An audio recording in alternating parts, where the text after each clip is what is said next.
Hey everybody, it's Golmedex, and welcome back to another Premier Draft of Duskmourn, House of Horror. Without further ado, let's get into the pack one, pick one, which is a really sweet pack. There are two bomb rares here. We have the Swarm Weaver for green-black Delirium, and the Jolly Balloon Man for just red-white aggro in general. These are both really good cards. I mean, there's tons of good like enter effects that you can use with the Jolly Balloon Man to get a bunch of extra value off of making duplicates of your creatures. Plus, you're making flying creatures as well, so you can get extra damage in with it. So, Jolly Blue Man is pretty good, but I think I'm going to go for the Swarm Weaver here a little earlier. Since green is the splashiest color in the format, it's got lots of good ways at common to mana fix. We don't even have to necessarily be green-black at the core of our deck to play this. We could be like green-red and splash it in, green-white and splash it in, green-blue and splash it in. I just think it's more likely to be able to make the cut because of how good green is at fixing, and it's a little bit more important for its kind of deck. I think the green decks tend to be, at least the green splashy decks tend to be slower and really need good ways to stabilize, and the Swarm Weaver is an excellent way to do that, spitting out 3 blockers off of 1 card at bare minimum. And if you have Delirium, those blockers are incredible because they all have Death Touch. So pick number 2 now, another really powerful pack, this time no double rare, but some really good uncommons. There's Flood Pit's Drowner, an excellent tempo play. Definitely think it's at its best in more aggressive blue decks, but it's such a good rate. It's just an efficient way to slow down your opponent's biggest threat, even if you're really defensive. There's also Razorkin Horde Caller here, great as the top end card for any red aggro deck, being able to play the offense and the defense by giving you chump blockers. But there's also Live or Die, and I think in a vacuum, pick one, pack one, I would almost never take Live or Die. However, I think it's really, really good in slower, like green-black sort of decks, because they have a lot of self-mill to be able to fill their graveyard with good cards, and when you have specifically something like the Swarm Weaver with such an impactful enter ability, being able to spit that out on the board at instant speed from your graveyard is pretty absurd, and you obviously also always have the flexibility of using this as slightly overcosted removal if you need that. So I'm just going to go for the Live or Die to go with the Swarm Weaver. Again, weaker than the other uncommons, but off of the Swarm Weaver start, could be the highest ceiling in terms of power level. Like when we have a Swarm Weaver in our grave, Live or Die is going to be insane. Pick 3, here's a probably Osseous Stick Twister. Just want to be filling up our Delirium pretty easily, getting an artifact and creature in our grave early, and thanks to the lifelink, it's going to trade off and buy us some time against more aggressive decks. Not too much else in the pack. A couple good cards for like Blue-White Eerie, which is all about putting a lot of enchantments on board. Really like those two uncommons for, or sorry, those two commons for that archetype. And then there's a decent green removal spell with Monstrous Emergence, but if we go pretty heavy into black, we can use all of black's great removal spells anyway. So pick 4, there's one of those mana-fixing commons I was talking about with green that can make the Swarm Weaver a really easy splash, the Moldering Gym and Weight Room. Great common fixing, however, there's a second copy of Live or Die, and that is very, very tempting here. Imagine we just take that. Yeah, decent mana fixing, Moldering Gem, Terramorphic Expanse, but I'm going to go for the Live or Die over those. Pick 5? Alright.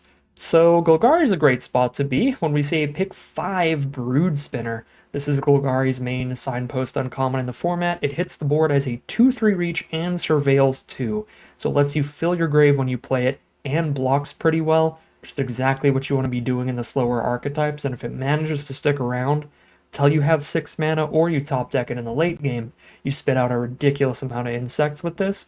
It's also a ridiculously good combo with the Swarm Weaver, or I guess just synergy with the Swarm Weaver, because it's a spider, so if you have Delirium, it'll get the +1/+1 Death Touch, and all those insects of flying that it makes will also get the Swarm Weaver buff if you manage to find that. So we'll take the Brood Spinner here, and now we're in a really good spot to take some of the common self-mill cards very highly. In particular, Say Its Name is a 1 and a green sorcery to mill S3 and then pick up a creature or land from our graveyard. It doesn't even have to be one of the 3 milled cards. That kind of card is just incredibly good with a premium bomb creature like the Swarm Weaver or even the Brood Spinner to dig for out of your deck. So we're really looking for copies of Say Its Name. However, out of this pack, we don't get much. We get a Monstrous Emergence as probably the pick, but Miasma Demon's also fine, because it's a good card to reanimate with our double liver die. Fear of the Dark's very filler, and if we really want to get splashy, Marina Vendril is potentially playable in the format with how good Green's fixing is, but don't really think we're going to need to here with such a great green-black core to this deck. Pick number 7. Pretty easy Moldering Gym. Not much competing with it. I mean, Unsettling Twins is a solid white common for any white deck pretty much, and Ripper's fine for the sacrifice red decks. But we're not doing any of that. Pick 8. Like the Innocuous Rat as a way to block multiple things early with that Manifest Dread ability. Also good at filling the graveyard, because Manifest Dread is sort of like a mill 2, so that'll play well in that sense as well. Yeah, I like the rat here. The Bashful Beastie is also okay. 5 mana. Just a 5 mana 4/4 that dies into 5 mana 5/4 that dies into a 2/2 body. Fine rate. I really want to make sure that I have all of the early defenses that I need before I take too many high mana value cards, though.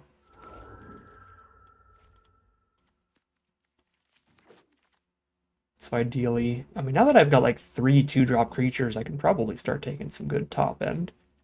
Not be too worried. Bunch of mediocre nonsense. Wrapping up the pack, and we'll see what we open up. In pack number 2, we do have this Moldering Gym, and we're green-black at the core. We could definitely splash a third color if we get a powerful off-color rare.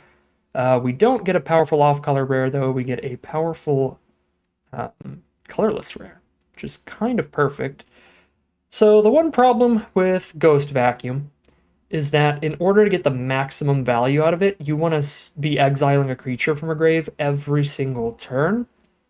And with 2 copies of Liver Die and a bunch of Delirium cards in our deck, we don't want to exile our own creatures from our grave that often. So there's a little bit of like some give and take there, but this is still a great way to end the game later and shut off any of your opponent's graveyard shenanigans and synergies. So I'm still going to go for the Ghost Vacuum, but if you really hate exiling your own creatures from grave, you could just take the Say Its Name here, because that is a card I was mentioning pack 1 as something that would be really premium in this deck, helping us find our bomb rare and our excellent uncommon more often, play them more often.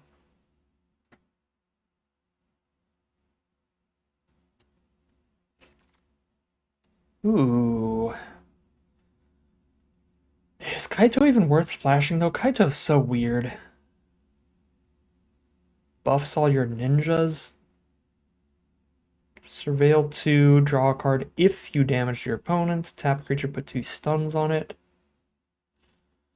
It's like a good, like, tempo-y card. This feels better for more aggressive, more low-curve decks that are more consistent at dealing damage to their opponents, that get a lot of value out of stunning a big blocker. It just doesn't feel super right for Sultai Delirium off the splash. Maybe it's just a good enough rate that we're still supposed to take Kaito here, but don't love the synergy there. I would honestly rather maybe splash an Oblivious Bookworm. Even as a draw card, discard a card every turn, that's great at filling the graveyard and finding what we need. And any turn that we're manifesting, being able to fully draw a card is very absurd. So I'm just going to grab the Bookworm there, honestly. Pick 3. Sporogenic Infection is fine. Make our opponent sacrifice their second worst creature.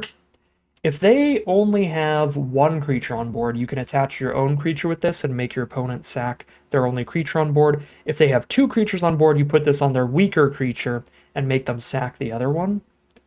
And if they have more than that, then you'll have an issue. They just sack like a 1/1 token.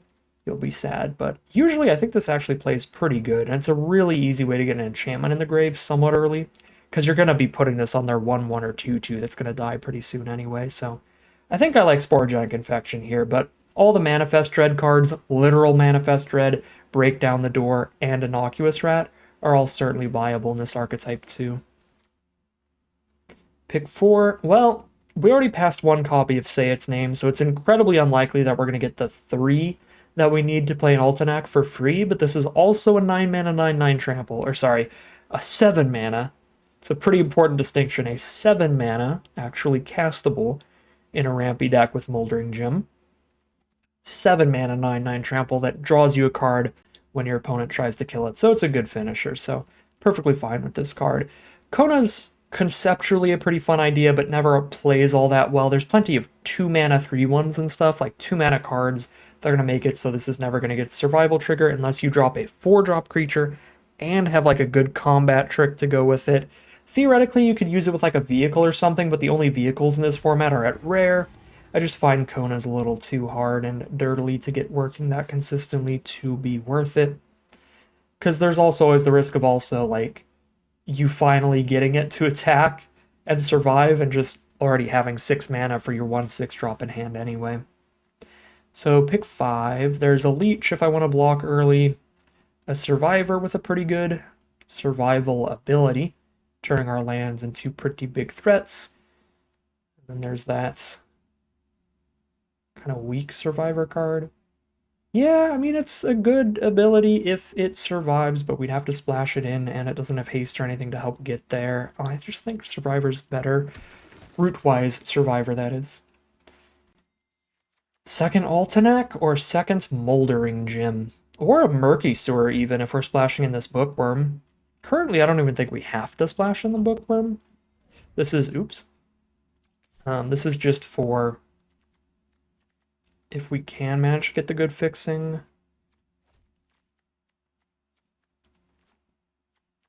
Working on the curve a little bit, seeing where things are actually at. I think I'm taking another Moldering Gem. You know what? No. I like Altenac a lot, and it plays really well with Liver Die, where if we mill a land, we can discard this card, pick up that land, and that'll help ramp into Liver Die to get an Altenac on board for 5 mana at instant speed. That's kind of a pretty sick 2-card combo there, even if we don't get all the Sayet's names. And here's a fine little Wary Watchdog. This will trade off into any early aggressive threat. It does trade really badly into 1/1s, but usually that doesn't matter too much if you're not the one trying to be aggressive. You can just hold it off to block something else later. Like Coordinated Clobbering here over... do I like it over Moldering Gem? I need more removal spells. We have Emergence and double Liver Die. Everything else in the deck is sort of a creature right now, so we certainly need to up the non-creature count if we can. But another Moldering Gem towards fixing feels great. And ramp with double Altenac. Yeah, we have 2 7-drops in here. I'm taking Moldering Gem. And we gotta pick 9, say its name. Okay. I am passing up on Final Vengeance here. Got a tiny bit of expendable creatures with an Innocuous Rat as the one creature I'd super love to sack. But the only other expendable creatures are really late game, like Insects off Swarmweaver or Brood Spinner. So I don't think the sack removal actually plays super duper well yet. Now, pick 10, another Watchdog, another Rat. Found Footage is even okay in this deck because it'll put an artifact in our grave. Branch Snapper also okay with 2 copies of Liver Die, but I'm going to go for the Innocuous Rat, and now the Break Down the Door. And now we're getting really good card types towards Delirium. And we basically have a full deck here. Not quite 23 cards, but we're definitely not going to have a problem finding playables by the end of this draft. And we opened up an on-color rare that's very good. Twitching Doll gets to ramp up into our late game plays early. And once we don't need the mana anymore, it gets to spit out like 4 or 5 2/2 spiders, usually enough to win the game. So it's an early game mana dork that your opponent has to spend a removal spell on before you pop it off. So it's a really good card. Very happy to take Twitching Doll. Pack 3, pick 2. Just a Bashful Beastie here is looking fine. Terramorphic Expanse could be fine. I've got a lot of Manifest Dread, Self-Mill, so I don't think Terramorphic Expanse is necessary to getting a land into my graveyard. And again, the only card we're really interested in splashing is a Bookworm, which isn't even really necessary. So I don't think I have to take Expanse that highly. But Beastie also doesn't look that great here when we have so many creatures. It'll be better than like a Grasping Long Neck or something, but yeah, I mean, it's between the two, and I could see arguments for either, but I'm going to grab Beastie. Wow. Unholy Annex and Ritual Chamber.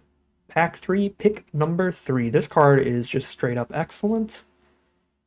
5 mana for a 6/6 flying token is the worst case scenario. And then if you are confident that demon's going to stick around, you can activate the Unholy Annex and start draining your opponent for some life and drawing extra cards. If you're a really aggressive deck, you can also just start with the Unholy Annex, but then you have to lose life to draw the cards, which is kind of sketchy for a slower deck like this. That is a very double-edged sword, so we mainly want to treat this as the 6/6 flying demon and be pretty cautious about opening the Unholy Annex when the demon is not likely to stick around. Pick 4. We got double Altenac, Beastie, Spectral Snatcher. I think we're pretty good at getting Monstrous Emergence damage in as a removal spell, so let's grab that. Could also see a decent argument for the Forest Cycler there. Pick 5, say its name is fantastic in this deck. We'll grab a second copy, and if we can get a third, we have 2 final opportunities. Pack 3, pick 7, and Pack 3, pick 8 are where we could find our third say its name. Then it would technically be possible, not likely, but possible, to get a free Altenac on the board, which would be the sickest. Okay, pick 7. So if you can get Cartographer survival triggers, it's great. Otherwise, it's a 2-mana 2/2 with no abilities, which is very filler. Moldering Gym, we've got a lot to ramp into here. I really wouldn't mind a third gym, or if I want to get real defensive, a Watchdog looks good. I'm going to grab a third gym. And we did it! Alright, last opportunity to find a third say its name. We found a third say its name. So basically, if we end up milling our entire deck, then we can reanimate one of our Altenacs for free. So maybe that'll happen in one game, but probably not super likely. With 3 copies of Say Its Name being our kind of card draw spells, we are not going to have room for a Commune with Evil. Can't run like 4 different ones, so I'll grab a Bear Trap here. I could swap out a slightly better removal spell for a Bear Trap just because it would be a removal spell that can also shove an artifact into our graveyard, which could be relevant. 11, another Beastie or Manifest Dread. Honestly, triple Moldering Gem, I think I'm on Beastie here. Like, we're going to be jumping into playing 5 drops on turn 4 very often. And we have 3 ways to kind of jump the curve there. Actually, 4 ways. Twitching Doll as well ramps us up. So getting real top heavy here feels pretty good. This is actually a deck that makes pretty great use of the land cyclers as a combo for our liver dies, as well as for helping get to hard casting the other land cyclers or the Altenac or something. So let's see, yeah, 49 cards here. We get to make quite a few cuts. So first and foremost, let's just get rid of some probably non-synergistic cards here, stuff that just doesn't care about like filling the graveyard at all. Just random creatures mostly, I would say. So, like Long Neck, the Anthropede. Very good if we're against blue-red or blue-white, but real bad otherwise. Survivor. 0 combat trick kind of deck. We're not great at getting that survival going.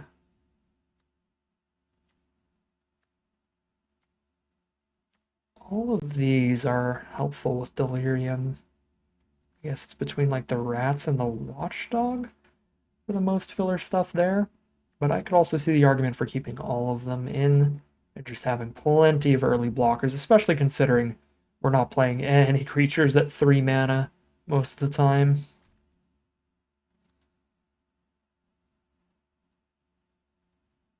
Yeah, I think we gotta cut all these 3 just immediately, because I still have 6 cuts to go. For removal, we have 2 copies of Live or Die 2 copies of Monstrous Emergence, a Sporogenic Infection, and a Bear Trap. So we have like 6 removal spells, which is pretty solid here. I think we can cut a few of these. Yeah, as synergistic as Bear Trap is, it is 4 mana to kill one thing with 3 or less toughness. Still have 3 other artifacts I could randomly mill for Delirium. How are we at Delirium without artifacts? 5 enchantments, 4 artifacts if I cut that, 5 instants, 3 sorceries, bunch of creatures. This is pretty decent. There's a variety of card types available here if I leave every instant in the deck. And Delirium isn't even necessary for anything in the deck, right? Like, Delirium's just going to make our stuff better. The only cards that have Delirium, technically one of these doesn't even literally have Delirium, but the only cards that technically have Delirium are Stick Twister, where it really doesn't matter for us. We're just super happy to play this as a 2 mana 2/2, trade it off and gain 2 life to slow down the pace of the game. A Brood Spinner, which doesn't even need full Delirium, it's just however many card types we have, we're good with it. And then 1 Swarm Weaver, which is already a great blocker without Delirium. And that's going to be mainly just for cheesing out the game by constantly replaying it. If we ever draw into it, we can say its name back after we chump. We can live or die it back. Our opponents are not going to have a good time anytime we draw the Swarm Weaver, unless they exile it. So I really don't think we need to actually be playing towards Delirium that hard. Maybe to the point where I'm cutting some of these other just random self-milly synergy cards, because I don't have anything, we didn't draft anything that makes it so we don't mill out. So if I Manifest Dread and self-mill too many times, we could also just lose if we can't close out the game fast enough. I mean, luckily we have tons of top end for closing out the late game, but I don't really think like Surveil ones and all these Manifest Dreads are that necessary when we already have triple say its name, land cyclers and such. Yeah, 5 cards to cut is a lot. See the Break Down the Door. Feels like our worst non-creature. And then even, let's say even cut a land cycler here, like I cut that and a rat and a Break Down the Door. Even then, I have like 5, 6, 7, 8, 9, 10, 11, 12, 13, 14, 15, 16 creatures basically, because these manifest and these spit out tokens. Still a super high creature count. And we have 2 land cyclers as well that we can very freely land cycle, so we can cut a land for these 2. And we're still based on an 18 land deck, which is probably what we want with this high of a curve. But yeah, 16 lands, 2 land cyclers that we're always free to discard. Obviously, I'll need the mana up to do that, so if I do have a curve out where I get my 2-drop blocker, then I play a Moldering Gem turn 3, it'll be kind of awkward. But that's where, like, we've got a gap on the curve at 4 mana, so then I can maybe do a 10. Or if we've hit every land on curve, we can just drop a 5-drop. Yeah, I don't know. I think we can probably fit a land cycle in enough of the time to go 16 lands, 2 land cyclers. Because even the Altanax sometimes gets a land cycle as well. When we've milled a land, they can do the same. They're actually like a better land cycle. They're going to put it right onto the board. So let's cut a land there. And then one final cut to this deck. I mean, I have 2 emergence and an infection, and the emergence has 1, 2, 3, 4, 5, 6 really big creatures we could have sitting in our hand for it. So even if we don't have a creature on board, we'll often be able to emergence from hand. So I have a lot of 2 mana removal. I might not need this many early blockers, and I can drop another rat or a watchdog here. I think I'm gonna go for the rats here. We go 16 lands, 2 land cyclers, 2 Altanax, 3 Moldering Gems ramping up. This looks like it should be super fine. We might want to adjust our mana here a little bit. Yeah, 17 green cards, 8 black. Sure, I have a very powerful double black spell, Actually 3 of them when it comes to the ritual chamber and the double liver die here. But if we can get our green source, 4 of our green cards, the triple moldering gem and the twitching doll, can all give us a second black later. So the green can help fix for the black, but if I'm stuck on mono black, the mono black isn't going to help me get the green, and the green's the more important color. Yeah, pretty happy to go 9-7 here. It's like a pretty cool deck, very different from a lot of what we've been doing here. Have not been playing a lot of green lately, but this looks like a powerful, spicy reason to be in the color pair. So without further ado, let's head into the gameplay and see how it does. All right, well, this is exactly what we were talking about. Our green is going to get our black mana. The main thing I'm sketched out about here is our opponent's on the play, and we have no on-board plays until turn 4. So if they're aggro, we're going to have a heck of a time here. But they're starting on green. It's a good sign for us. If they're also a slower, grindier graveyard synergy delirium-focused deck, this Ghost Vacuum is going to be very annoying for them. However, they're green-red, probably one of the most aggressive green decks. It's like an aggro form of a delirium deck, their signpost uncommon being a 2-mana 3/2 haste that gets +1/+1 trample if they get to delirium. But yeah, unless they end up blowing up our Ghost Vacuum, our opponent is not going to get delirium this game.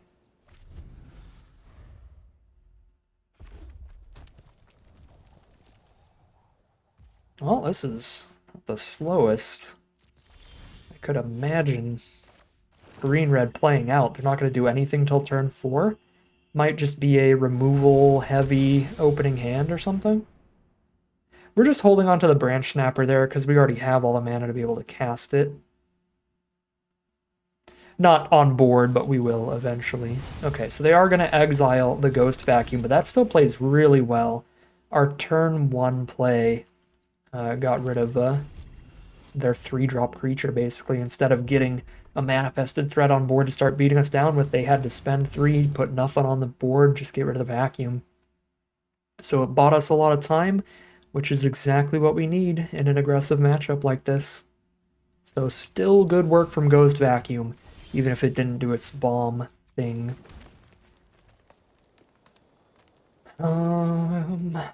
Probably just being mana efficient, because there's a lot of cards I could draw into where I could cast like a Say Its Name the same turn that I play Swarm Weaver. So I could go for like the Swarm Weaver and a 2-drop at the same time. So we'll start with the Beastie here. Speak of the Say Its Name. That's just better in my grave. I mean, I guess they'll both be in my grave soon enough. But they're not going to have any bounce spells, so we're not trying to do anything fancy where I end up picking it up or anything. Just trying to get 3 copies in grave. 5/5. It's honestly pretty much just as impactful as a 7/6 trample right now, because we're still mainly on blocks. Well, that could turn around. If they don't have interaction for the 7/6 trample, playing a 7/6 trample into a 9/9 trample will end this game very quick. And if they do have interaction, then whatever. There's less removal for Swarm Weaver and the Altanac. Yeah, let's just go big. Suppose the only flaw with this is that if they have another card like Break Down the Door, I am giving them an opportunity to like exile the Weight Room before I end up activating it. But that seems like a little bit of a corner case.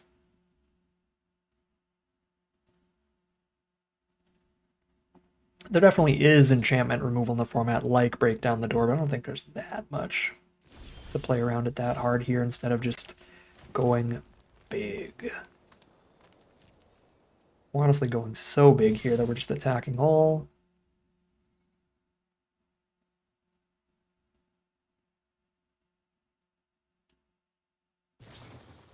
Frantic Strength, that's a 4/4 that can eat my 2/2 for free, but they take 7.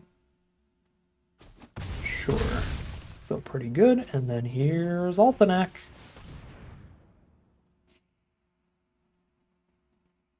The once called... I don't even think I called it one time. I didn't cast to say its name. Why are you here? Nobody asked for you.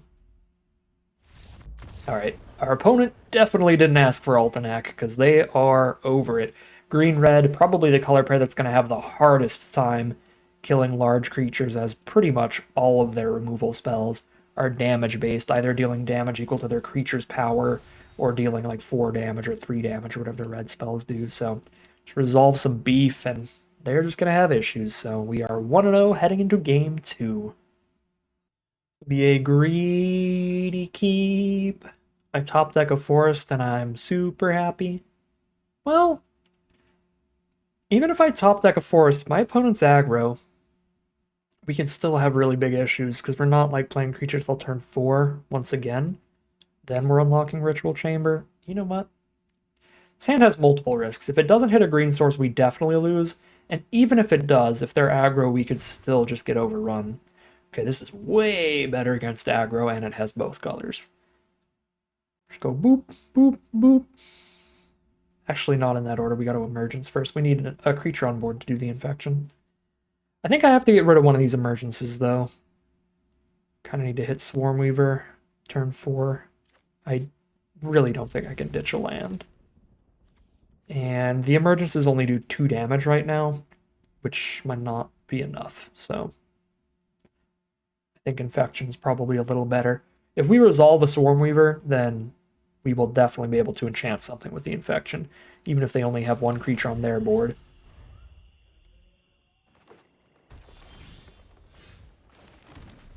Again, you can enchant a creature that's owned by somebody who is not the target player,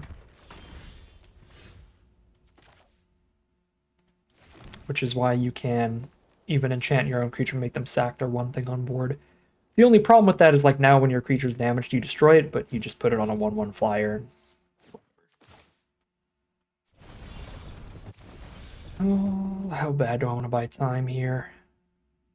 I doubt I'm spending emergence on a 2/2 when I'm about to make flyers to deal with it anyway.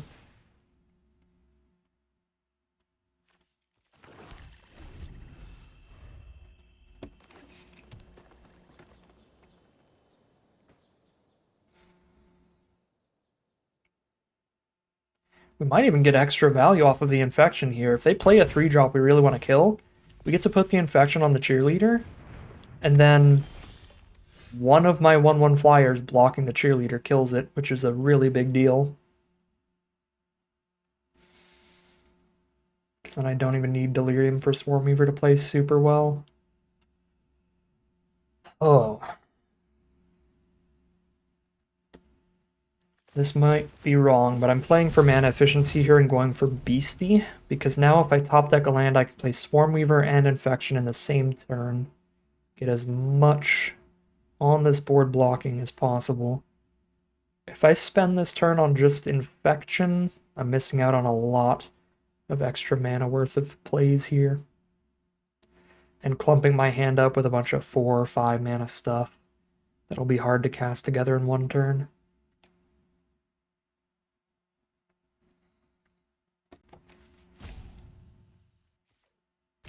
This only plays real bad if they have like exile removal for Beastie. If they tap out for some big combat trick that keeps Storyteller on board, but beats the Beastie, that's fine.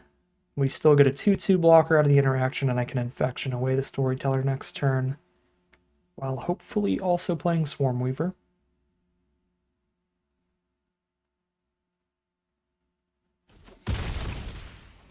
Ooh, if they don't have anything to kill Beastie, this is going to be really good. Or if they have to 2-for-1 themselves to do it. Wow, yeah, that's excellent for me. Okay, nice, and we did not mill a land, so we're more likely to draw one, and boom, what a turn. What a turn. Here we go. Well,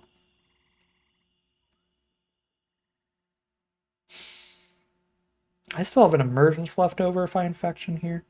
I can still do the Swarmweaver infection, but I can also just make a 5/5 and try to outrace them at this point if they have a single 2/2.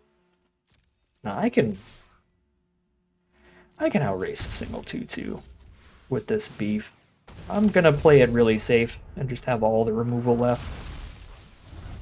And also the ability to flip up a 12/12 trample now. I do need another land to flip that up, but that's fine. Hello, Hardened Escort.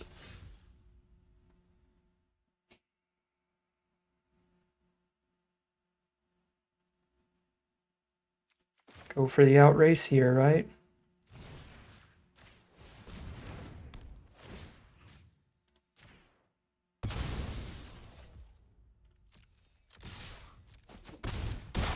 Now I can block their cheerleader with a single 1/1 flyer and kill it if they attack. So they have to just hold it back and block here. In which case, its best block is to trade into our face down 2/2 that can't even flip up.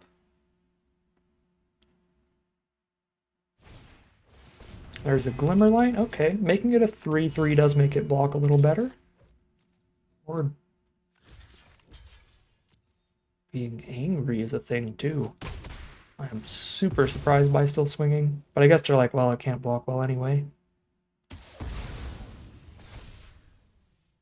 Ooh, that hits Delirium too, because we got our enchantment in the grave by killing that.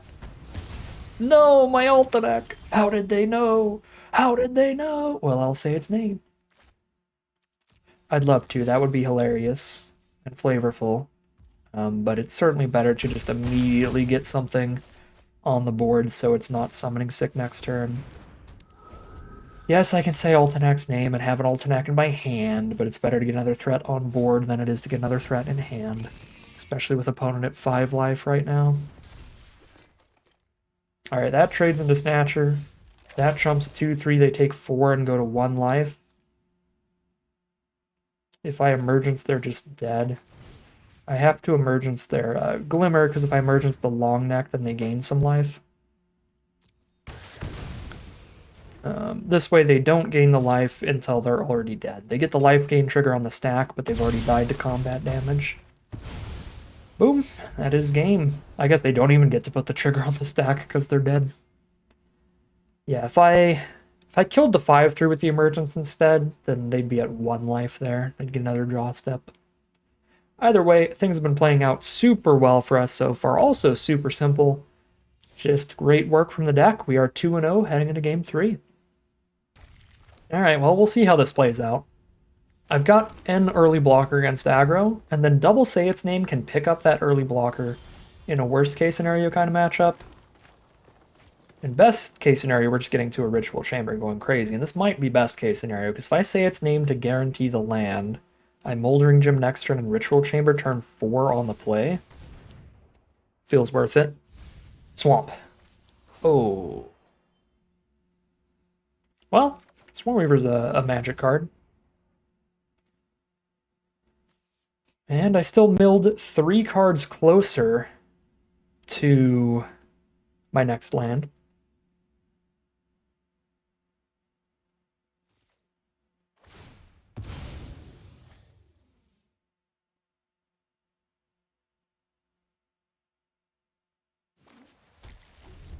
Alright, Terramorphic Expanse is cracked for a Plains from our opponent. They're on blue-white. That's one of my favorite aggro decks in the format, and we are incapable of drawing lands. That's a bummer. 3 extra cards deep, did not find one. I can play a Twitching Doll, but they blow it up and my mana's gone, which is rough. It feels better to say its name and just guarantee some mana here.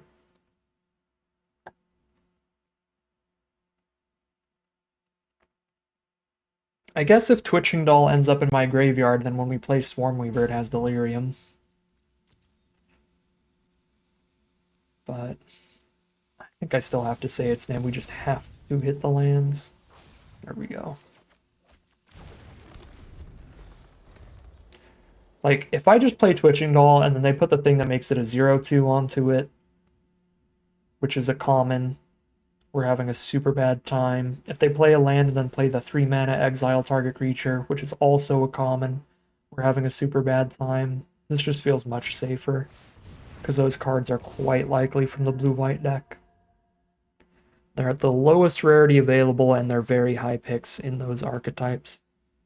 So they definitely have like at least 1 copy of each. available in their deck somewhere. We have not naturally drawn any lands this game. Had to dig each time, and our first dig was a failure. Oh boy.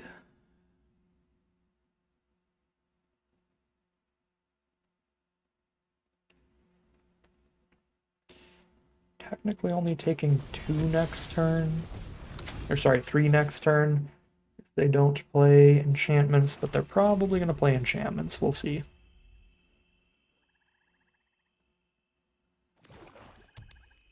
Ooh, the full Esper. There's Tunnel Surveyor. That's an enchantment, and we take 4. This board is getting super, super wide, which is a super big problem. Play a Swarmweaver, desperately hope they can't specifically exile it. Or do I drop 2 separate blockers here?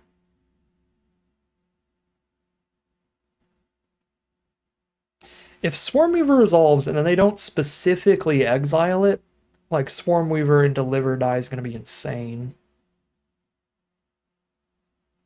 It's also the only way to have 3 blockers on the board. Even if they exile it, we've got 2 1/1s. But I also kind of need those to be 2/2s. Although, if they... Even if I hit Delirium and then they exile Swarmweaver next turn, they'll still just be 1/1s. Because they're only 2/2s as long as Swarmweaver's still around.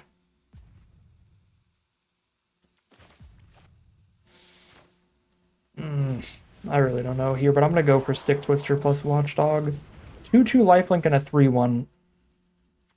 It's honestly probably a tiny bit better.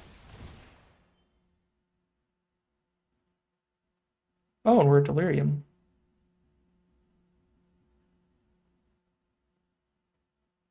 Ooh, okay. So Stick Twister's just gaining us life now? Alright, no, this was actually the best play ever. Straight up genius level lines. I definitely knew that was going to happen. We get to gain 2 extra life and trade off here.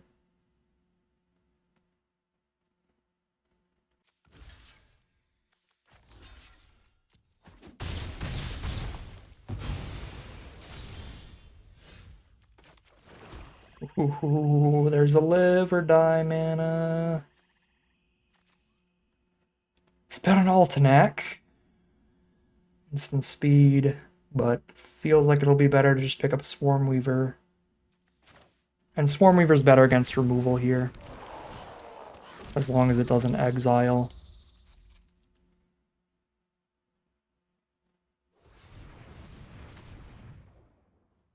That looks like the exile spell. The 3 mana common.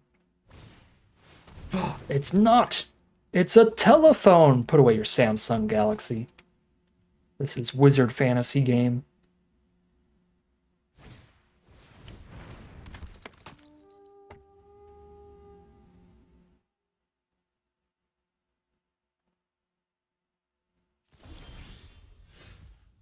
Wow, they don't have removal for Swarmweaver. So I have no demons on board. I don't like that. Play a beastie. Tap out for the weight room. That's also pretty fine. If I mill the other say its name, it's actually hilarious. I'm gonna do that. Come on, say its name. Oh my goodness! Oh, say my name. No idea who you are.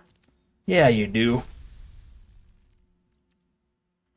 I'm the guy who milled Gus Fring. Alright, that's probably enough of that. Graveyard. Boom. Let's go. Free Altanac, free 10/10 double or Death Touch Trample. Why is this an insect beast? Oh no, Death Touch Trample 10/10?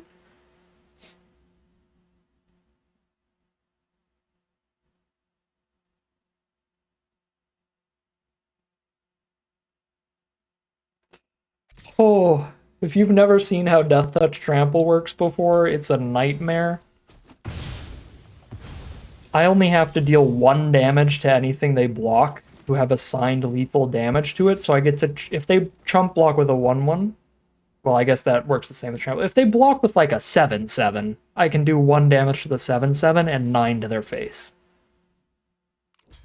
4, 5, 6, 7, 8, 9, 10 power. They're going to kill Altenac, and that's fine, because I can play a Twitching Doll and then live or die it right back.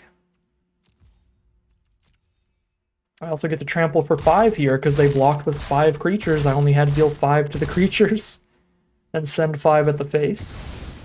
This is so dumb.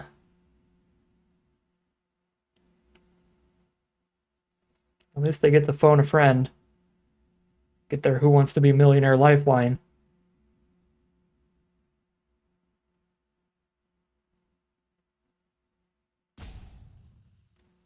Who you calling? Who you gonna call? Something that can't even block. Alright. This is a spider for the Swarm Weaver too? Why are there so many random cards that are just the right types for the Swarm Weaver? So rude. So rude. Alright, time to make my opponent cry. Welcome back, Altenac. We drew the second. Oh, that'd be incredible if they could survive this turn and kill Altenac, and then I just hardcast another one. But I'm pretty sure they were dead on board now. If I just swung everybody because of how good Death Touch Trample is. And the Fear of Infinity can't block. They have 1, 2, 3, 4 blockers total. So if they block Altenac with everybody, they're taking like 6 from Altenac and everybody else is killing them. But if they block everybody else, then Altenac's gonna... Yeah, they were just so out of that one. That was super silly. This deck is even more explosive than I was giving it credit for, and we officially did the thing. That is I think the first time I've ever spit out an Altenac for free, and it was so worth it. It's absolutely incredible. We are 3-0, heading into game number 4. All right, game 4, turn 2 Twitching Doll. Please do not kill, thank you.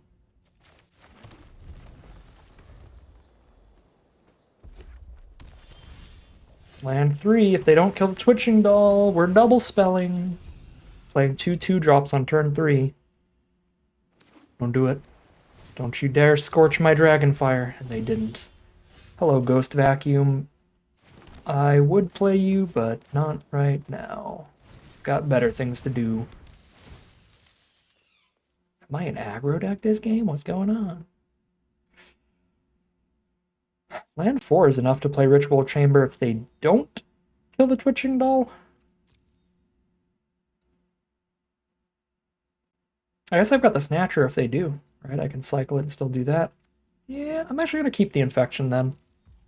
Because if they do end up killing the Twitching Doll, then I can play this land and then cycle this and make sure I've got Ritual Chamber mana turn 5. If they don't kill the Twitching Doll, I can just play the Forest, play the Ritual Chamber, and it's super fine that I'm missing a land drop next turn, because I've got enough mana for everything in the hand anyway. Yeah, so here we go. Our opponent is not going to have fun. Well, that's debatable. You can have fun while you're losing, but our opponent's certainly going to be losing. Alright, fine trade is fine. And here's the Daemon.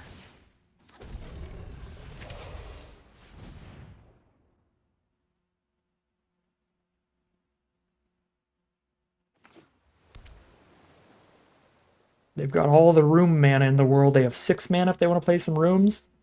Feel like a little bit of a bully here if they don't have a pretty good amount of like really efficient interaction, like some cheap removal. Because if they don't, then I'm going to be beating down against my favorite deck in the format. Blue-Red Rooms is very fun, and they have like the build that I like to play. The double Smoky Lounge, double Misty Salon kind, where you're playing pretty much all rooms and just trying to get enough mana to activate them all and go crazy late game.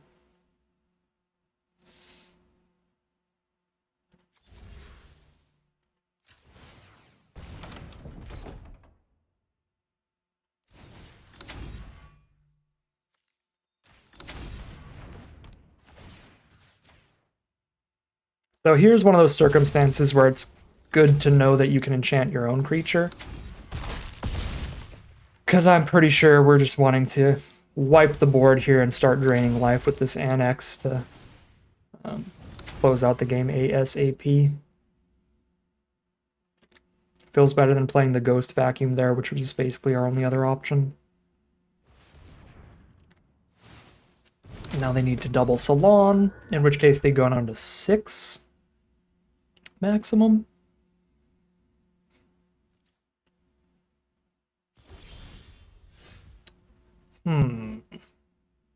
They're holding a 3-mana instant here to deal with probably the demon. Let's see what happens when I emergence this. Or reveal a creature card to target this. I'm not 100% sure how it works. But I think if they kill your creature on board in response to this, then they can stop it. But I might be wrong on that, because it's worded differently than all the other green removal like that.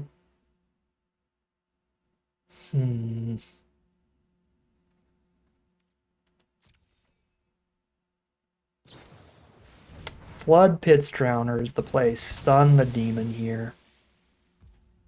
That's fair. I'll still... Oh. Will I trade Brood Spinner into Drowner? I am 1 mana away from activating it.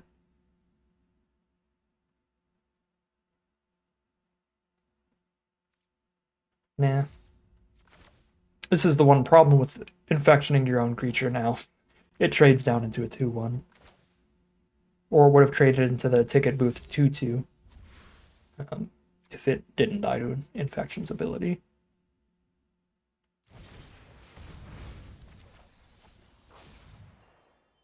Well. Stick Twister is actually kind of nuts on this board.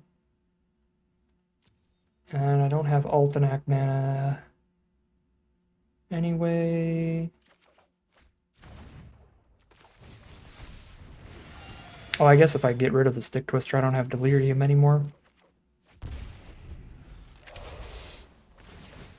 What do I need to get Delirium then? An instance, an enchantment, or an artifact? Shoot.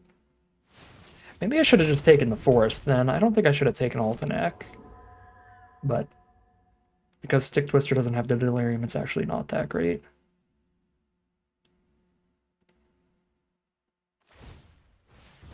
Okay, shuffle the demon back so they stop taking that damage. But now they don't have the Drowner as a blocker.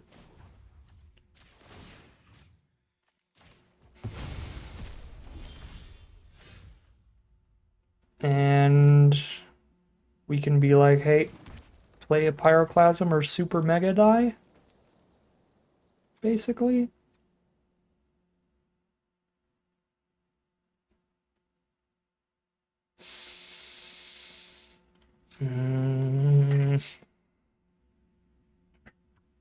I'm putting the shields down on the Twitching Doll by doing this, where if they can kill Twitching Doll next turn, they're stopping 4 2/2s.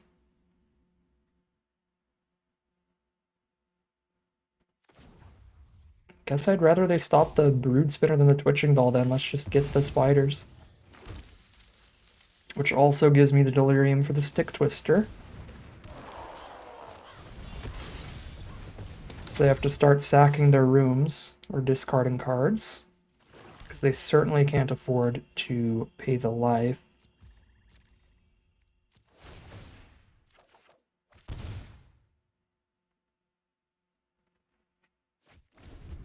Alright, discard a white room. They are splashing over there, but not finding the sources for that white.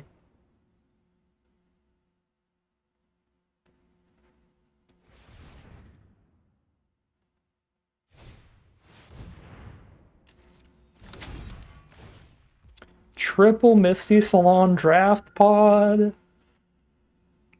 Oof. Even when there are 0 other blue-red drafters in the pod, the odds of 3 copies of the same uncommon being opened are starting to get a little low. So that's a super good blue-red draft pod. Not that we were in a bad green-black draft pot. Our deck is completely insane. But I'm just saying, they got some power over there. Hey, speaking of our deck being insane,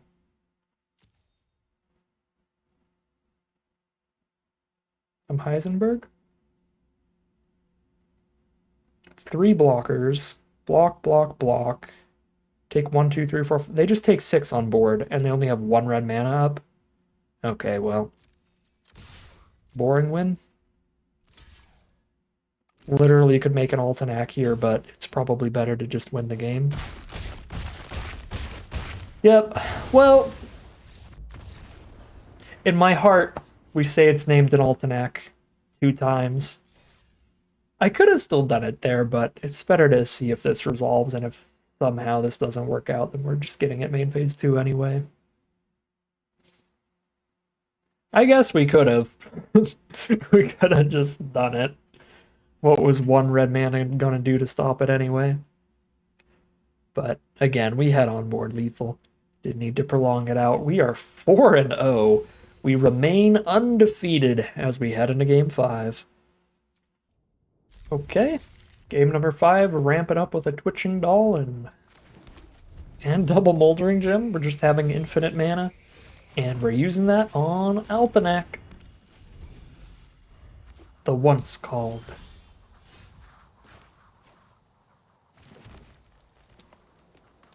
I would rather put counters on this to make spiders than poke them for 2.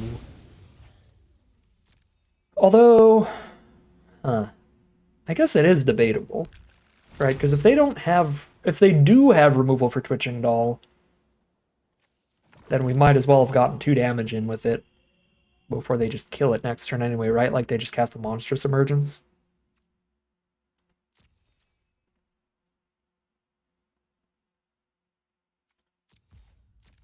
I'm not gonna do it though. Our last opponent played like no removal the whole game, so we'll see. Whiteman. Never let them know your next move.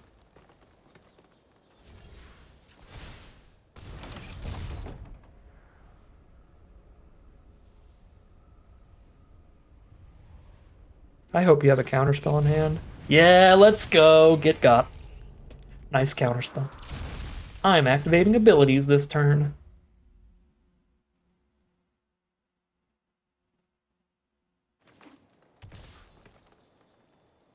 Combat trick me.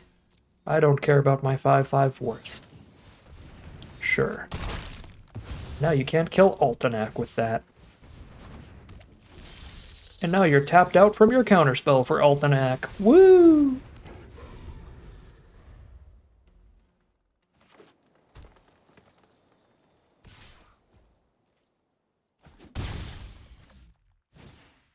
Sadly, this is a giant insect and not a giant spider. So it will not be blocking, but I can make 3/2/2 spiders right now if I need to.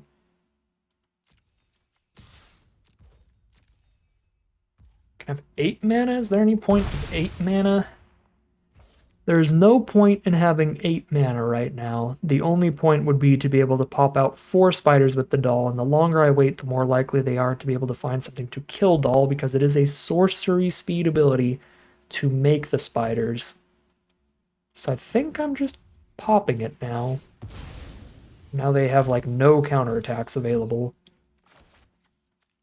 And I'm still spitting out the biggest of boards. Yeah, they're over it. That is 5-0. We have just sped right into the money here with very little pushback. We are undefeated heading into game number 6. All right, definitely a mulligan here. Technically, it's kind of like a 2-lander, but I need a second land to get this land. So I guess if I hit a land, it turns into a 3-lander, but if I don't hit a land, I'm so dead.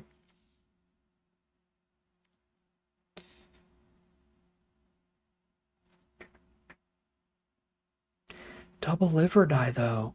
Yeah, no, let's not let the greed overcome us here. This is super fine as well. Stick Twister. Emergence with Altenax, tons of damage. I might have to get rid of the Altenac, though, actually, come to think of it.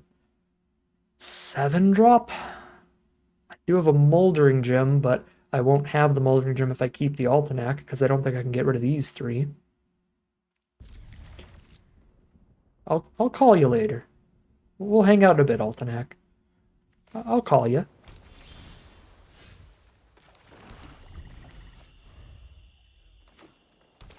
Blue-green opponent. Well, last time our opponent was on blue-green, things went super well, so we'll see if that'll happen again. I guess last time our opponents were playing anything, we crushed them undefeated. We have not played against Boros yet, though, or Rakdos, and I would be spooked. I would be horrified. Hello, my friend. Hello, my honey. Hello, my darling. Hello, my ragtime gal.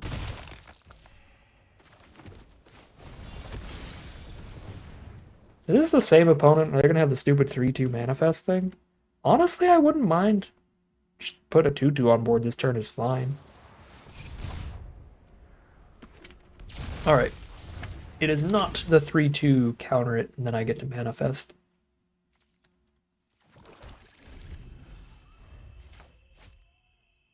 Or if it is, they're saving it. Or in case I try to play something like a Swarm Weaver. In which case I will not cast this against 4 open mana from a blue deck. We are not casting it against 4 open mana from a blue deck. I will hold up a Liver Die when I go to combat if they try to flash something in to kill a Stick Twister without losing a creature.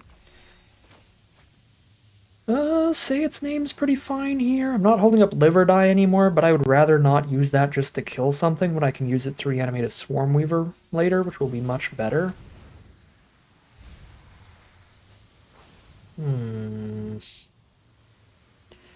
Land 6 is Gucci for the weight room. But Brood Spinner probably pulls their counter out, and then I can play Swarm Weaver for sure. Yeah, if I don't hit weight room mana next turn, I can still just play a Swarm Weaver, which is pretty good. Alright, sweet.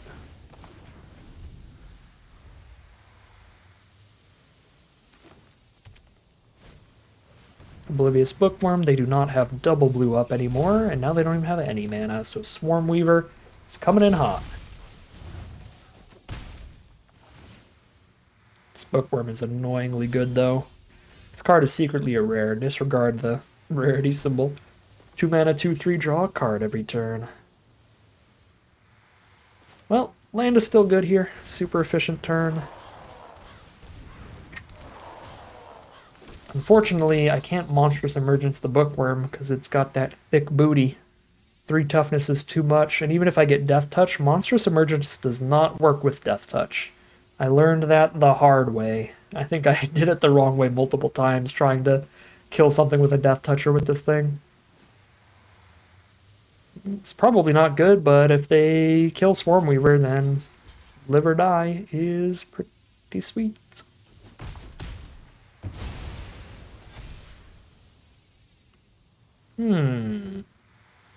They could have flipped one of those into a 3/4 and chose not to, which means something else is about to happen here. A mythic rare eyeball. 5/5 flyer and they manifest dread every one of my upkeeps. Okay, so I have to kill this. Sadness. I hate that this doesn't work with Death Touch. So I'm gonna have to live or die the Oculus. Which is so rough with the Swarm Weaver. Yeah, now I don't get to kill the Bookworm anymore. Oh! Now I can Emergence it. Thank you, Bashful Beastie. I'm not super happy with my mana here, though. I only get to play 1 spell, no matter what I play.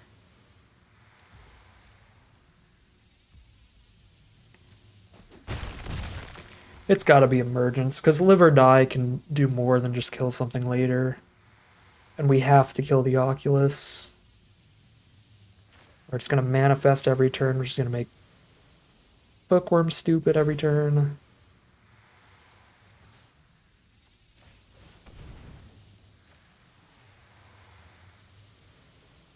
They got the 2 mana Indestructible trick. the Horrid Vigor. Nope. They've got the Growing Dread to manifest again. And now anytime they flip something up, they get a +1/+1 counter onto it.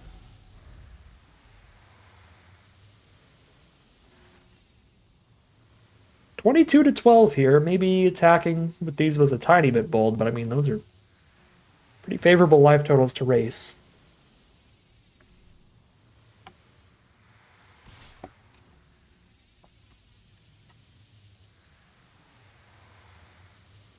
I'm at 22. I'm just going to let this happen.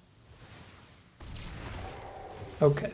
Yes, that would have eaten a Swarm Weaver. Yes, I have the liver die, but I can just play a Beastie. Why did they order it like that?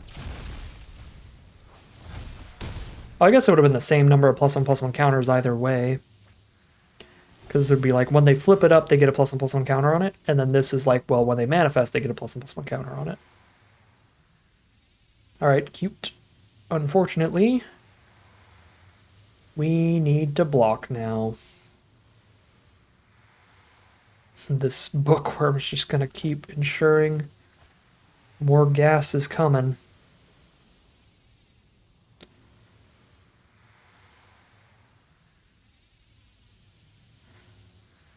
Five or 5/4 Beast. I think I'm going Beastie. A little less mana efficient.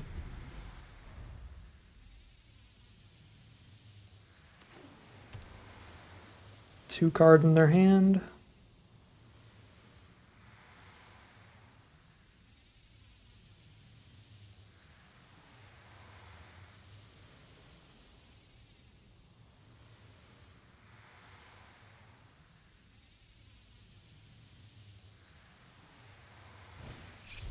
There's their own Beastie. Pass turn, draw a card, discard a card. Yep. Go Bookworm, go. I want more. I don't want to liver dead a Bookworm. I don't want to do it.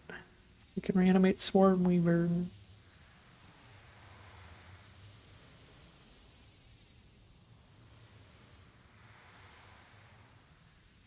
I mean, they're dead in 3 flying swings if I can keep the +1/+1 on these flyers.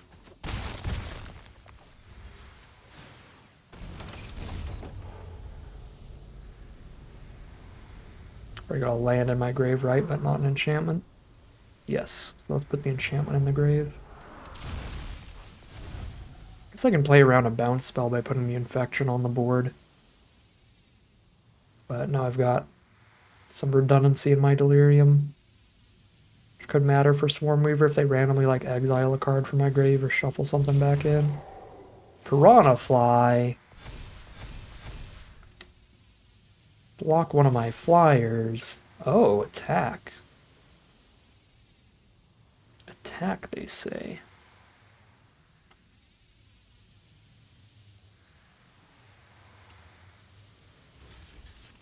Take 9.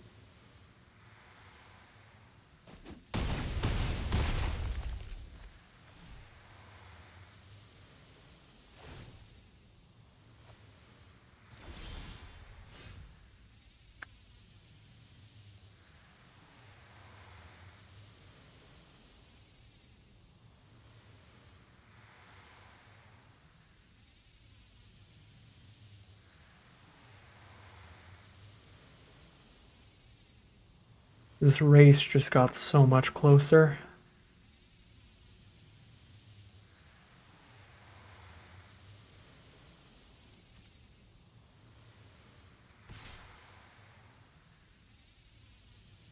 So if they chump the Beastie, then I don't get the 2-turn kill. But if I send both the flyers in, do some nonsense trick on Piranha Fly, I can respond to the nonsense trick with Liver Die.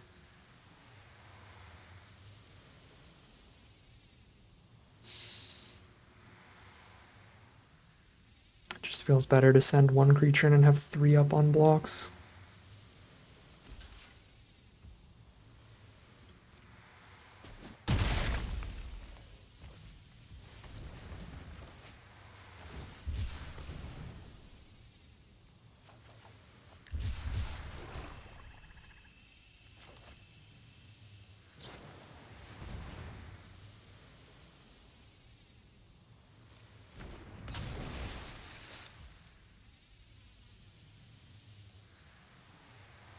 Tapped out of double blue counters right now. So they're going to stun this and try to shuffle it back in to get rid of my death touch.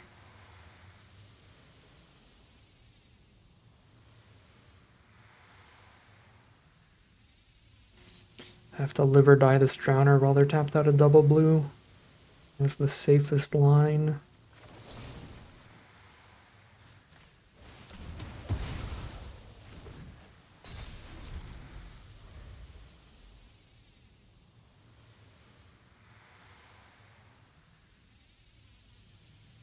It's so awkward. It's like the double live or die game, like when you really want your opponent to actually be able to put your Swarm Weaver in grave, but all they have is like stun, shuffle it back into the library type stuff. Maybe they can finally kill it this turn. Nope.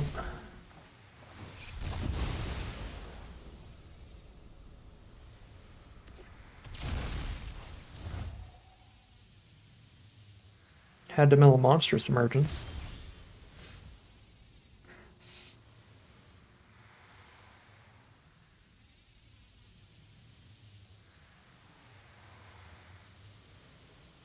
A lot of random things they could flip up to kill me, but I don't have enough mana to do anything if I'm just holding up live or die. I'm doing nothing else.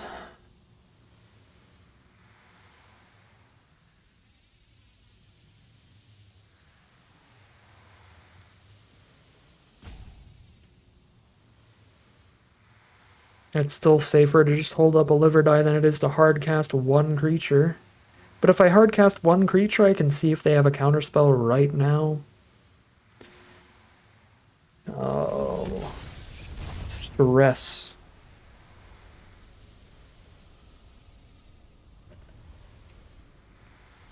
The reason to see if they have a counterspell is to know if I should attack with Beastie or not here. If this just resolves, we probably attack with Beastie, but if not, then we pass.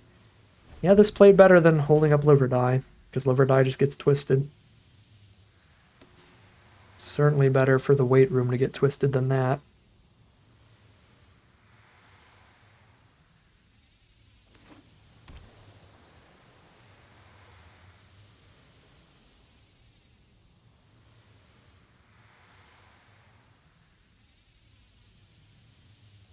I like how they're looking at my graveyard there. Those are my cards. What are you doing? Pretty suspicious, I think.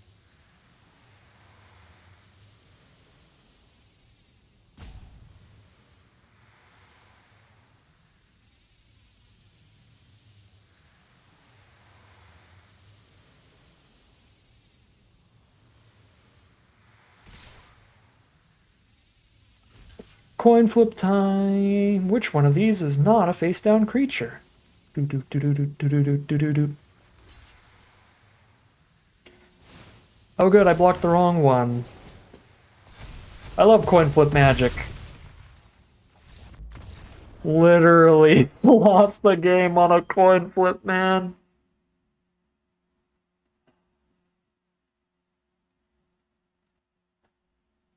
Ah.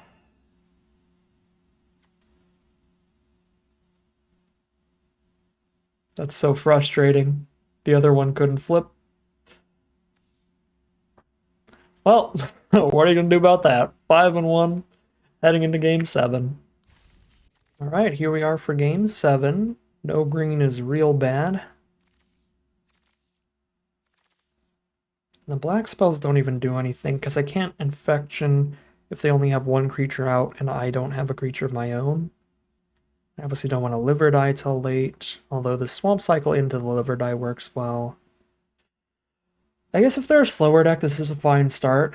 A turn 5 reanimate a snatcher, block something, and then swing on the crackback is pretty good. If we hit the green source, it's great, but if we don't, it's still real awkward. You know what? I'm gonna keep it here. I'm feeling like some spectral live or die nonsense. That kind of got me convinced. Now I've got to say its name too.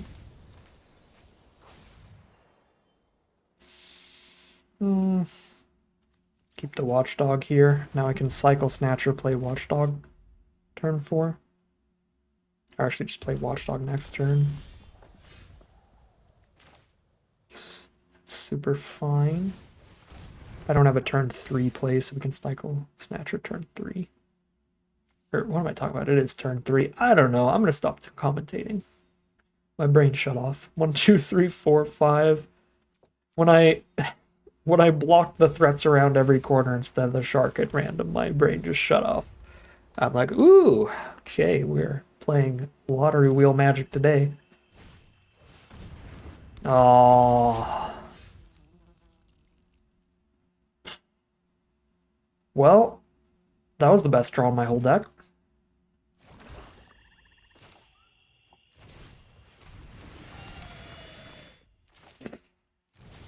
That was almost unbeatable, and then I hit the best draw in my deck. I think this is literally the only way my deck has of stopping the Unstoppable Slasher. Because we don't have exile removal in here.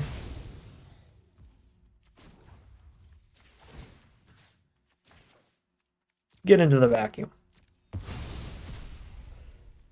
Thank you. We're sucking it right up, Luigi's Mansion style. Luigi's Mansion is superior to Ghostbusters, and nobody can tell me otherwise. I mean, have you heard the soundtrack? Okay, well, they both have killer soundtracks, let's be real. Okay, well, I didn't end up cycling because I had to deal with an Unstoppable Slasher immediately, so no 5 mana. This turn's a little sad, but I can cycle now. Guarantee that beastie next turn, and this is still fine. Or the live or die, I can do that too. Got options.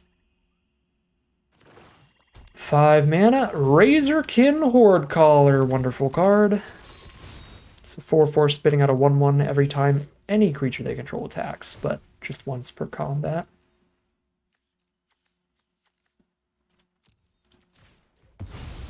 I don't want to exile any of my stuff here.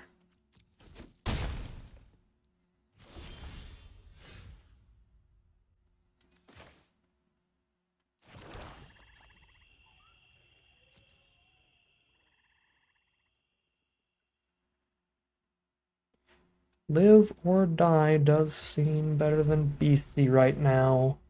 They need instant speed removal to stop that from just eating their Horde Caller. Suppose they're going to have all of their mana up, so a combat trick works as well, but the best combat trick in Rakdos is the +3/+0, which isn't going to save the Horde Caller, it's going to replace it with a 2/2, which is super fine. So yeah, if they combat trick into killing our thing, that's fine, as long as the Horde Caller also dies.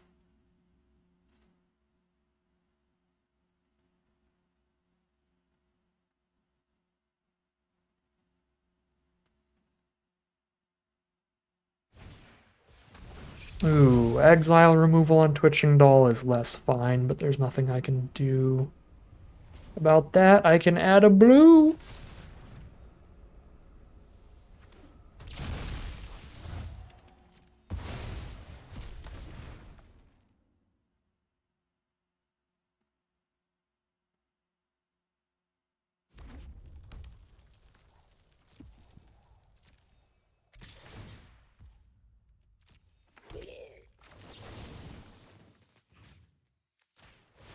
Here's a 6/5.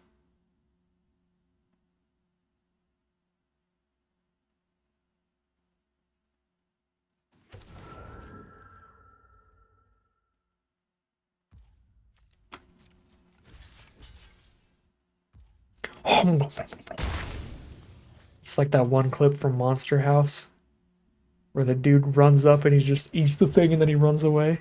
That's me with the Horde Caller. Wow, that was good. We just got a 3-for-1 off of this Spectral Snatcher. Let's go.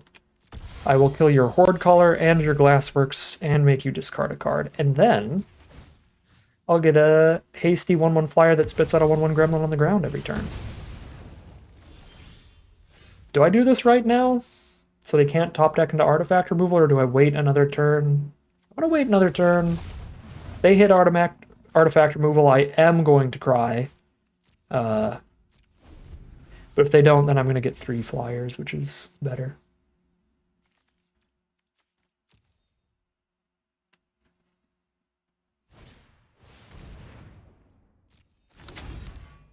That's kind of good here. They attack with 1 creature is going to get +1/+0 Death Touch. That's really good with the Horde Caller thing. You just attack with a 2/1 Death Touch every turn and it always replaces itself. Yeah, super rude. But now that I'm going to spit out a 1/1 version of their Horde Caller, I'm going to have plenty of 1/1 blockers to stop that from being that impressive here. Okay, cool. 3 1/1 flyers it is.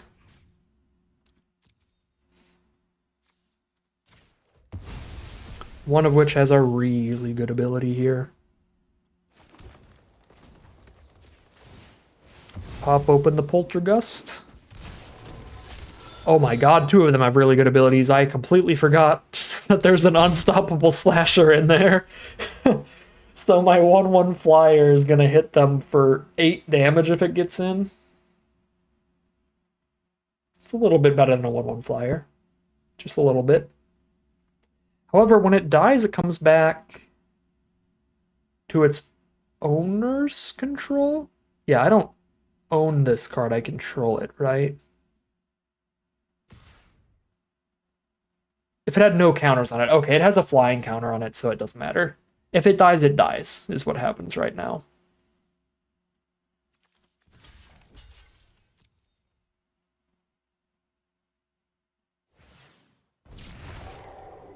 Alright, draw a card off the Percussionist.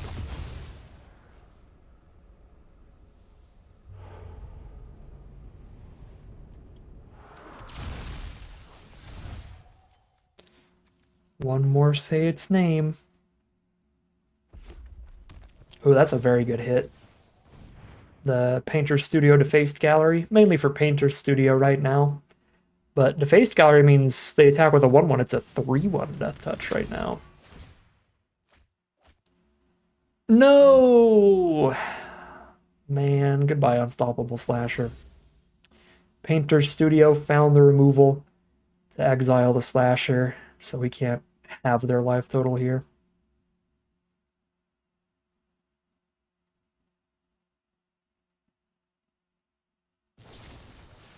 Oh, they just have Murder too. Wow, so that's going to be the removal for the Horde Caller? I'm living the dream if I need lands. Sadly, I don't. Not.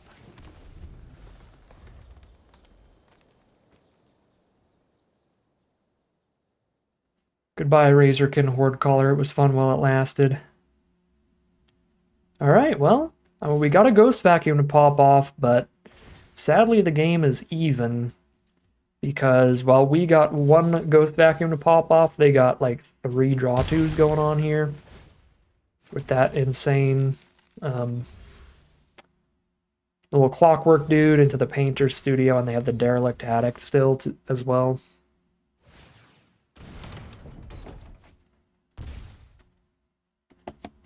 Yep, now they get to play their doll and kill our Horde Caller.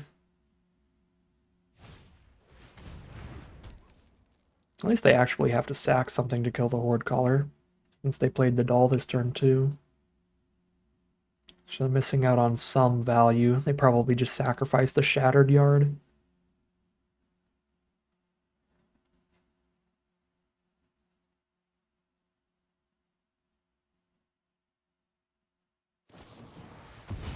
Nope, sack a 1/1. Alright, cool. Let's kill a little 1/1 there.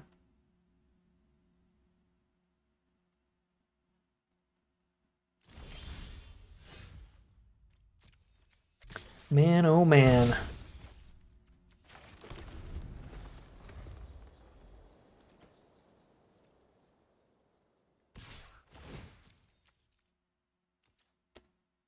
We're 14. There's only 3 lands left in our last 17 here, so we should be hitting some pretty good draws from here, hopefully.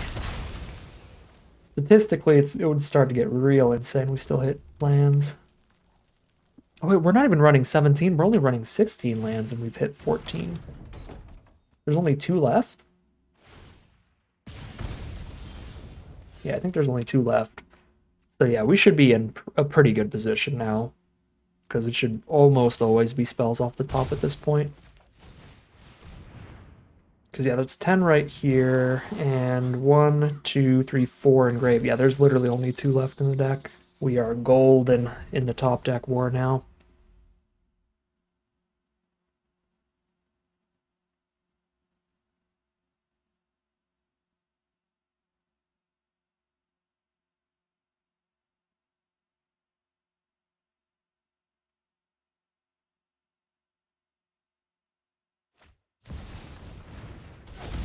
Oh.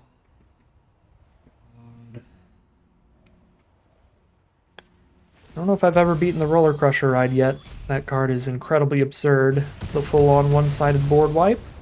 But this would be the game to do it. They only have 2 cards, and we're on pretty much all gas left in the deck.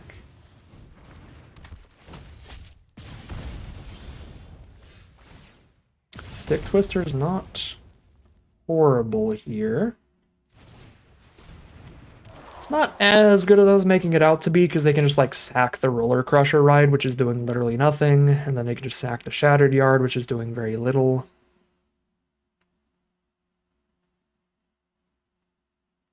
It doesn't do anything now it's on board, right? Oh no, it still does. Oh my god, it doubles up the Shattered Yard damage. It doubles up all of their other spells' damage. It doesn't need any other text outside of the oops, wipe your whole board but not mine.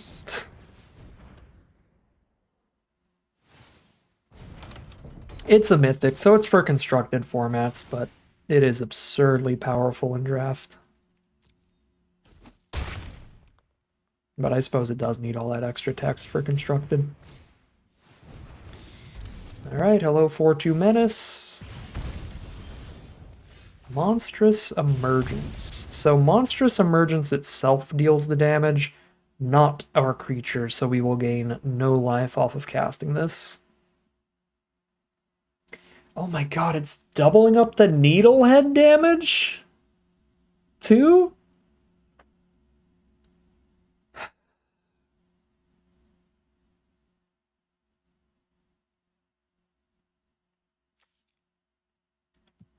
I guess we get Roller Crushed then.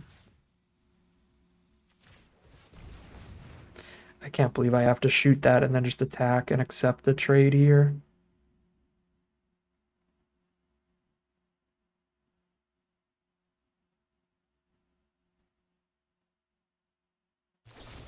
Wow. Dreams were completely Roller Crushed. Oh, I should have played it out so we could see if that resolved. I was dead either way, but just for science, to see if this still does the 2 damage. It looks like it does, because it still says 2 on it, so it looks like it would have actually still killed that, even though our creature died. But again, then we just take like 6 damage, 4 from that and 2 from that. Well, that was a super rough game for a multitude of reasons. We got to the bottom 17. We had 2 lands in our deck in the bottom 17, so we flooded out really hard, and then got completely Roller Crushed by the full one-sided board wipe there. Not a wonderful game variance-wise. I don't really think that says anything super bad about the deck. That was just a super bad game in general for us. And 5-2 it is, heading into game number 8. Alright. Absolutely a keep here, since the Branch Snapper gives us the green for the Moldering Gem. Now the Liver Die brings back the Branch Snapper as our turn 5 play. Playing against black-white, so expect some reanimation nonsense from our opponent as well. When I say turn 5 play, I mean turn 4 play. I forgot that I'm ramping. I just mean to say for our 5 mana play, whatever turn in which I have 5 mana on board, I can live or die. Patched Plaything, welcome to the board. Watchdog doesn't block you, but I could play Watchdog and Infection that, and it would be fine. I'm slightly interested in playing another Moldering Gem towards hard casting Altenac and having that engraved for Liver Die later. I think I'm going to do that. I can take 4 here to really set up the mana.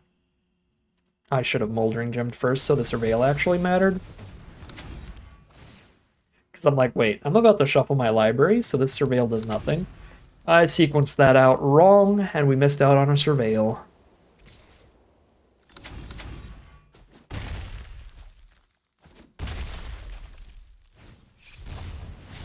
And that surveil would have helped me top deck a land here, so if I don't, that is super on me. Yep, that's on me. We could have made it twice as likely to draw land this turn by milling this monstrous emergence towards a land. Still weight room, which is a pretty considerable blocker here. 3-1 on the 4-3, 5-5 on the 2-1 double strike. It's a perfectly reasonable turn.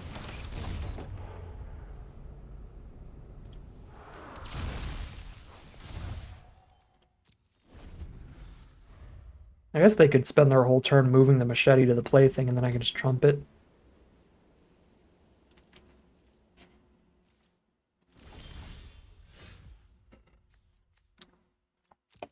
Live or die for 5, but they have nothing in their grave anyway. It's gotta be like flip the face down, I guess. I guess they can live or die Altenac, and then we draw a card, and then I can live or die it.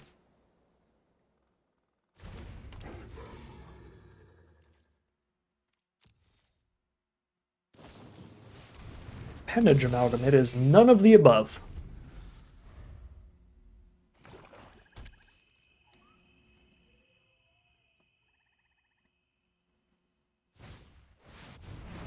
Or 5 flyer. Altenac's gonna do his thing here, let's go. Now I have the mana to make a 5-5 and kill one of their creatures.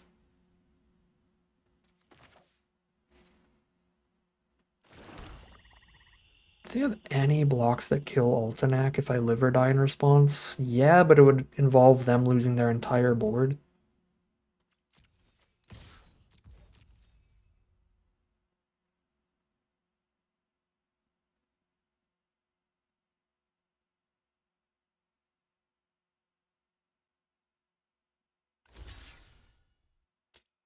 Say goodbye to your whole board, I guess.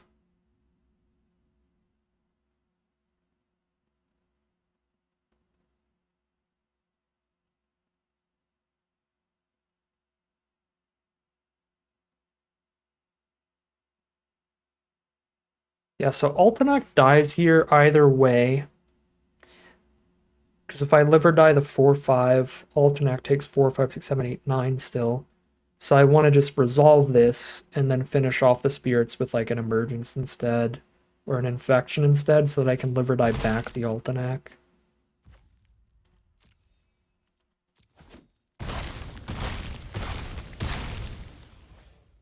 Cool.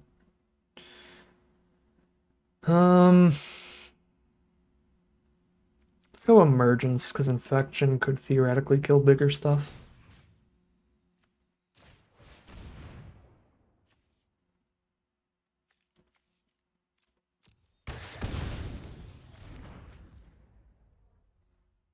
Oh, I guess I can just make a 5-5 instead of flashing an Altenac here.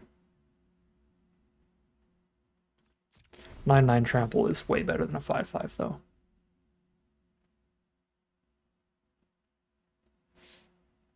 Wow, yeah, that was a really good turn. Even if I didn't have a live or die in hand, the fact that I could just make a 5-5 and wipe their whole board is pretty good. Hello, Unsettling Twins. They've got 1 mana up against a 9-9 trample now. 2 mana up. Guess who's back? Back again.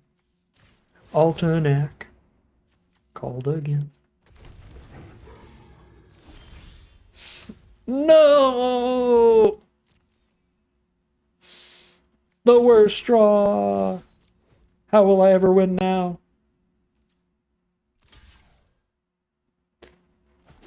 I didn't ask for your clone, Altenac. Can't believe you'd do this to me. I'll draw that. Actually, put it on the board face down and then flip it up. Doo-doo.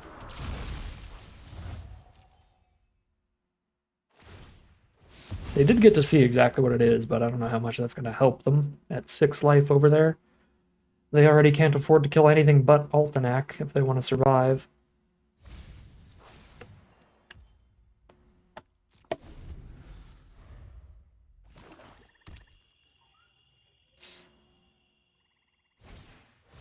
Fear of Immobility. They can stun Altenac, and then I get to draw a card. Lovely. Thank you, Altenac. Very cool. I can make him a Death Touch Trampler again.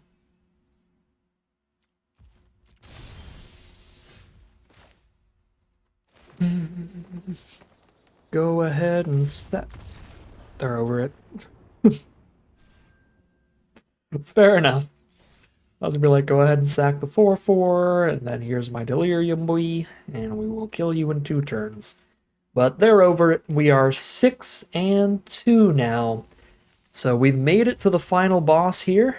We are super in the money no matter what, but this final battle will decide whether we get the maximum prize out or just get so close with this excellent deck. We'll see how it all pans out for us as we head into that final battle.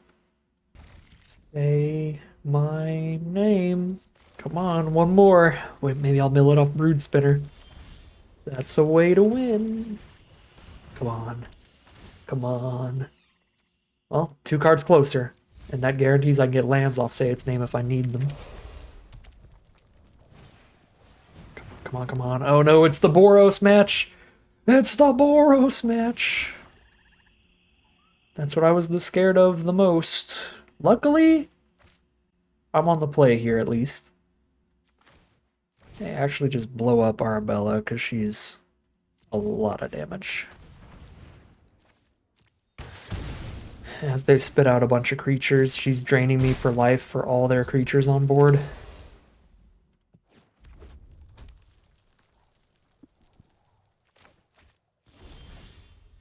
Okay. You're just holding up removal for this Brood Spinner? Is there some kind of flash creature? I don't know. Maybe they don't have a good curve here. That'd be surprising. They've got something at instant speed.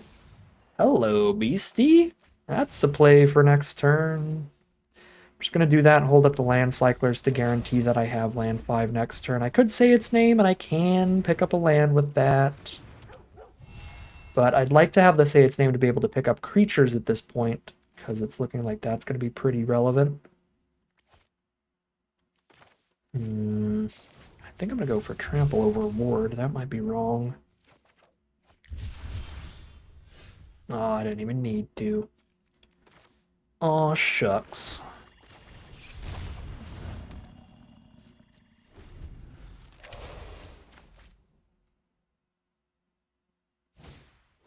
Midnight Mayhem, welcome to my face. That is a ridiculous combo with their rare. Yikes! Take 9 and you gain 9, and every point of damage I've done does not matter. In fact, they're way above starting life total now. Oh my god. If they have a second Midnight Mayhem, we just, like, lose. Enduring Courage plus Midnight Mayhem is one of the dumbest things I've seen Boros do, which is surprising considering Boros is one of the strongest archetypes. Oh, man. Well, if they have Midnight Mayhem, everybody's going to be a 3/1 Menace Trample, and I'm going to be screwed even if I have 3 blockers up, so it feels better to get some damage in here so that if they don't play another Midnight Mayhem, I am racing.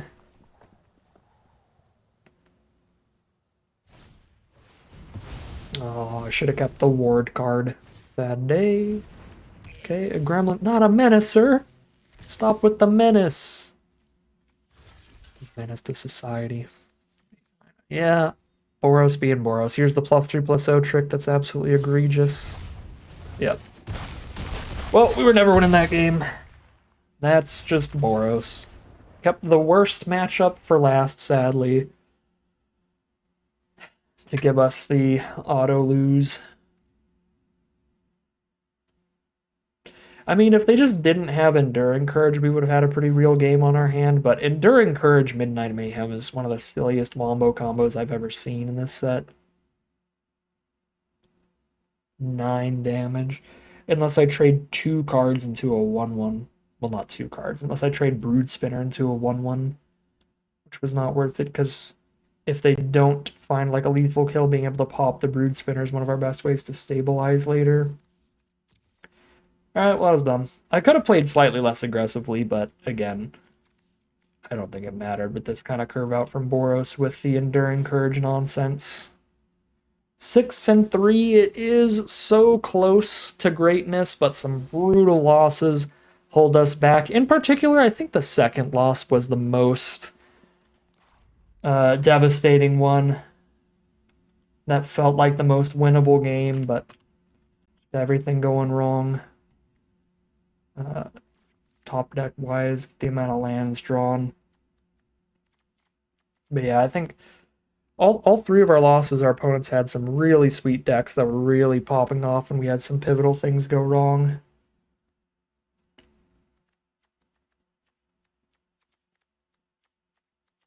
So, still a pretty great showing for the deck. We only got to do the Ritual Chamber thing once. We just could not draw that card, sadly. But we got to do Swarm Weaver a lot. So that made up for it. That was certainly pretty good. Yeah, Twitching Doll also like showed up a good chunk early and then just stopped showing up again. Ghost Vacuum we used a little bit. Wow, this deck is... I mean, looking at it, it feels even better than it played because I totally forgot about all this bomb power because we kind of stopped seeing these cards as often later on. Once we got to our 3 losses in a row. Well, 3 losses in a 4-game chunk. Yeah. I mean, that's always going to be part of Magic, the variance of like, well, we drew a lot of these great cards in all those early games when we had our 5-0 undefeated run. And then when we went 1 and 3 in the last 4 games, we saw probably one of these games, or one of these every other game. So they were certainly like a big part of the deck, but the core of the deck was still really good. Say Its Name, the triple Say Its Name with the double Altanac, the Altanacs with the liver die, the Landslakers with the liver dies. Those also managed to play really powerfully for us, and triple Moldering Gem to ramp into these cards as a backup plan was great as well. I think this deck was really solid at its core. It had a really synergistic game plan, and it absolutely went for it. Again, the only losses being to incredibly explosive spells or incredibly floody games, and that was about it. Our opponents had to do some really, really impressive things to get the 3 wins against us today. So 6 and 3 it is, but a very solid 6 and 3 that I think could have easily been a 7-win run with just a little bit better luck or a little bit better plays. That is all it would take the trophy here. But that is going to end today's video. As always, I'd like to thank my patrons and YouTube members for their support, as well as you for watching the video. If you enjoyed it and are interested in seeing some more, you can always like, comment, and subscribe to tell the YouTube algorithm to send you some more in your recommended feed. If you'd like to catch me live, you can check out the Twitch channel in the link in the description below. If you'd like to support the channel directly, you can check out the Patreon link in the description below. But other than that, as always, thank you very much for watching, and I'll see you again soon for some more Magic Arena.